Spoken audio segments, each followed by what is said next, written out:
Bienvenue, welcome to Property Quorum.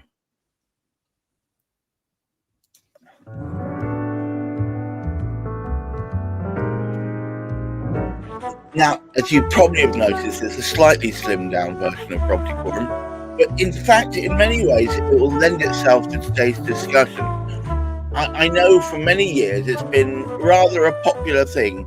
You get your retirement fund or whatever it is and decide, I'm going to be a property investor. And the most classic way of doing that, of course, is buy to let. And it seems, though, there's a question about whether it's still worth it. So today's topic is buy to let. Is it still worth it? And of course, to start us off, is the ever buoyant, always optimistic Hamish McLay. Well, I love the aspect of being always optimistic. I'm optimistic today because there's some exciting things. Providing a Minister of Parliament, I think you need to be a Minister of Parliament to have access to all of the vital information required to establish whether it's a good idea to sort of buy to let and anything to do with housing. I mean, you can imagine as a minister, you are surrounded by people with tremendous knowledge. So here we have one of the top line ministers. Now, it's appropriate, of course, we're speaking of Property Quorum because it's all about property. Now, one of the most senior ministers who's involved with property seems somehow or other to be able to save herself £40,000 in tax because of the advice that she's been given in the purchase of a property. I mean, it only costs £800,000. So could she afford that £40,000? Well, poor bless her soul, no, she couldn't. So she had to find a way of saving money. So that's the top of the tree. But what we do, it would appear within government, we appoint ministers who actually demonstrate exactly what they stand for and what they feel about the people they're representing. So we have a minister responsible for homelessness who manages. Now, this is, in actual fact, to put in perspective our topic for today, is buy to let. Still something that's worth investing in. Now, this Minister for Homelessness was able to cancel the contracts that she had with 4 tenants in 4 different properties way back tail end last year. And out they go. And they were paying, these were London properties, and they were paying only £3,300 for the privilege of living in the properties. What she's been able to do, she's been able to put some new tenants in, and they're only having to pay £4,000 a month. Now, isn't that fascinating? That's terrible. That's incredible. What great fortune she must have. Well, isn't that tremendous that the buy-to-let is really something you can get involved with, providing you've got that sort of information to be able to sort of figure out how to do it best. So is it worthwhile doing? Well, if you've got 4 properties in London, yes. Particularly if you do it before this new act that you're trying to bring in as a government is going to actually put a little bit of a sort of liner on that to make it not so easy to do it. Best do it before that becomes law. Chris, buy to let. It's dead easy, isn't it? I thought anyone can do it now. Well, apparently, if you're an MP, yes. For the rest of us, it takes a bit more effort and a bit more graft. Yeah, I mean, I've been... Okay, well, hang on. Let me just ask you this question then. From my slightly happy-go-lucky perspective, maybe it's something in the coffee I'm drinking, but I was under the impression that I get I'm made redundant. I get a big wad of money out there. I go and maybe get a lovely, easy-to-get mortgage, and get a couple of properties. I find some very happy, supportive tenants to go in there, and everything in the garden's lovely. Yeah, okay. No? I think there's a few hurdles you'd need to get past to do that. Okay. Firstly, the cost that... I don't know why Hamish is laughing at me. Go on, carry on. The cost is so prohibitive that you need to be buying at a certain price in certain areas and make sure that the rents stack up. If it doesn't wash its face in terms of you netting more than your cost and you're still making a profit, you've got a problem. believe it or not, most people don't even run those calculations when they go and think of buying a house. Right. Lots of people think about, oh well, it will go up in value. That's great, but I mean, you're gambling. It probably will, but who's to say when? And are you really going to bet the house on that? On how long you're going to have to retain it, and are you going to keep feeding it? If you're in a negative cash flow position month on month, year after year, until you elusive capital gain. So yeah, most people don't think about it from that perspective. So it's income driven first. It's an income driven business, just like any business. You've got to be profit making. And the amount of regulation that's come into this industry over the last 20 years is just mind blowing. It definitely keeps people like Juliet in the job, and also in great frustration, along with the rest of us. But yeah, it's certainly a barrier to entry, knowing what to do and how to do it, and at the right time. And with the latest renters reform bill, is that what it's called this week, coming through? Meant to be going through for its final reading in the next few days, with a view to it being pushed into the Royal Assent. Not many people have asked for what's in it, and not many people know what's in it.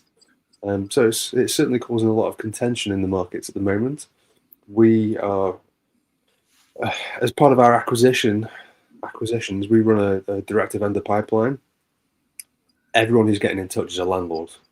There are pretty much no private homeowners in there as such. It's owner occupiers as such. It's all landlords. It's all portfolios. Most of it is tenanted stock as well, and they're just like, please take it, take the pain away. I don't want this. I don't like what's coming in. I don't like dealing with this anymore. I don't like being beaten over the head with this increasing regulation, and I see more on the horizon.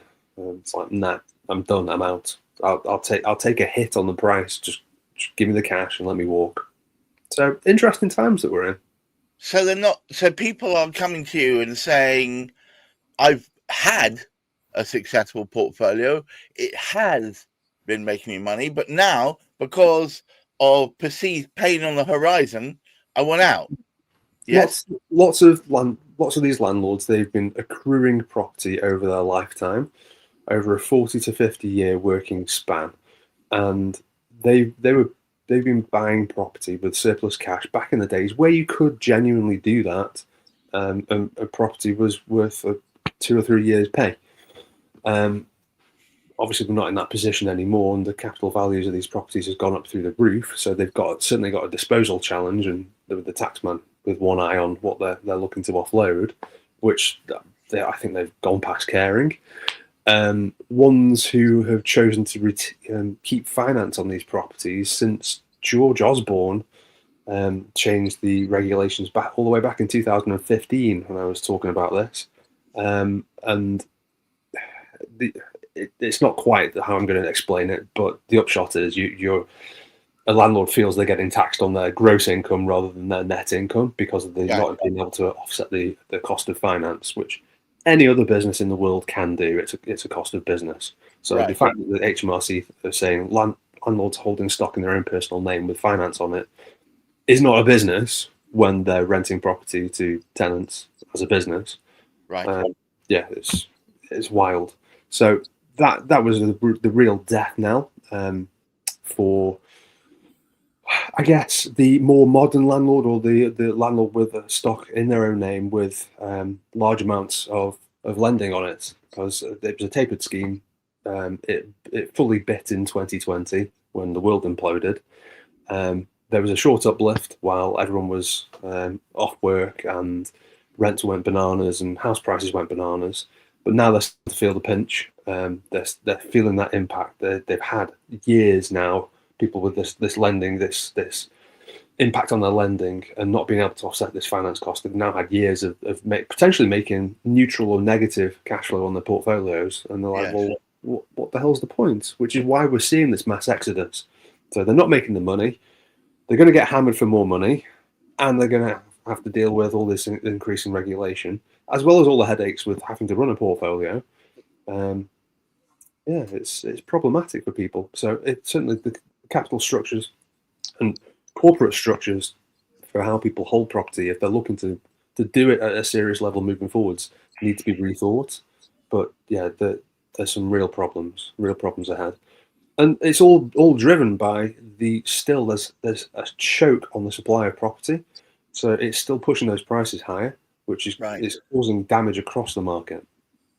And is that partially, forgive me for joining two topics together, but is that partially driven by the glut of property that cannot be sold or rented because of this cladding nonsense, the first time buyers, the first time flats, etc., all that nonsense, that's all held back because they're stuck in this routine of waiting for them to be sorted out, and yet they're not sorted out, so therefore we've got an ever-increasing number of those, but and also an ever-increasing number of people who need to rent or need to buy but can't.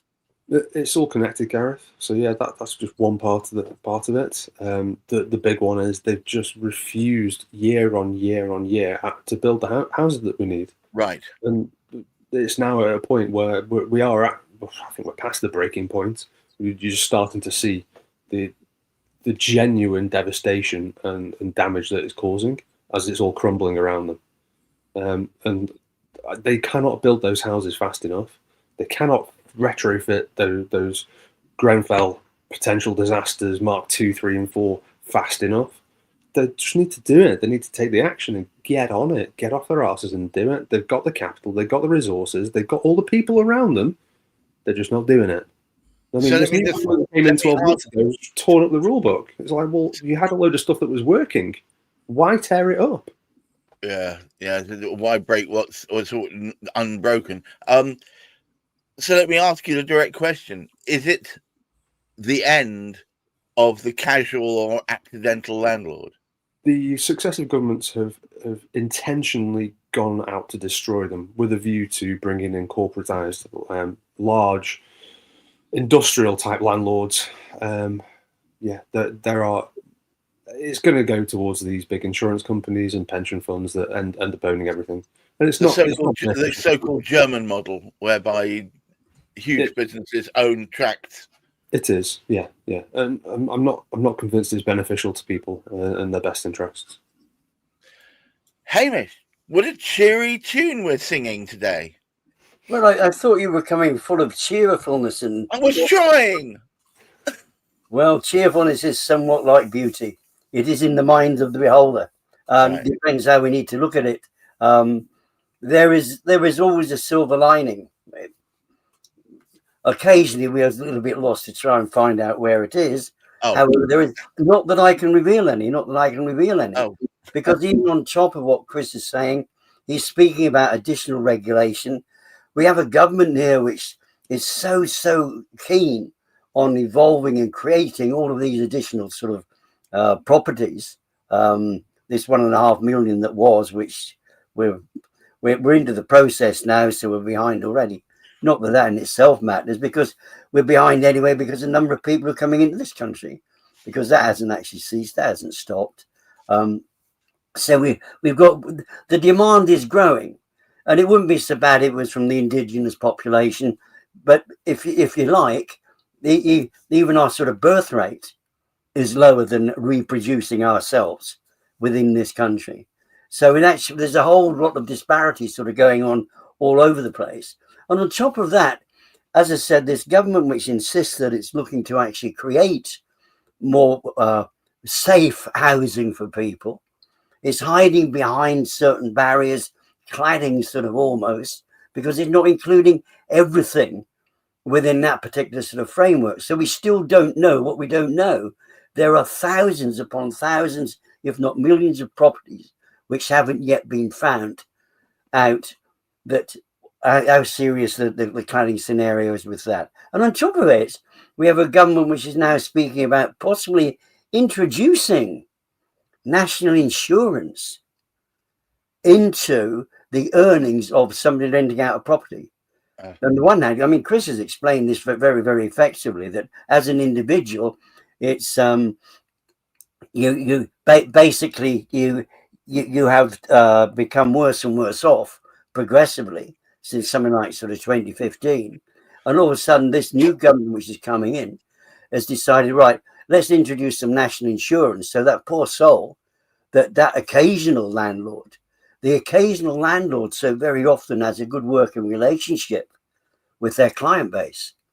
A corporate landlord very rarely does have, or even has the time. The whole object of doing it is to cut your costs, streamline the sort of whole thing. And so what we've got is losses going across in so many different ways. And if they haven't been frightened out of their socks already, the occasional landlord, when you start speaking about bringing in national insurance contributions as well, and we know how devastating that has been to industry generally, what on earth is that going to do to that occasional landlord? Is that going to encourage them? The buy-to-let, we've actually demonstrated it's absolutely great if you've got the knowledge, like some of our, and this would be an interesting study to actually research, because there's a far higher proportion of MPs actually are landlords than the average population. I believe, I could be wrong on these figures. Somebody, if somebody knows these, put them up there. But I believe it's around about 10% of MPs are actually themselves landlords. And we know about the minister of, the ex-minister, I should say, of homelessness. I mean, she's definitely a landlord. She's doing very well. I mean, basically, when you look at the amount of money she's actually sort of earning now, I mean, 4 lots of 7,000 is, she's getting an extra £2,800 a month. That's 25 grand a year. That is the average. So she's getting an additional income of 25 grand a year. I have the stats for you. I've just got the stats for you if you're interested. According to recent findings from The Guardian, 1 in 8 MPs, that's approximately 12.5% of the House of Commons, declared receiving property rental income during the last year.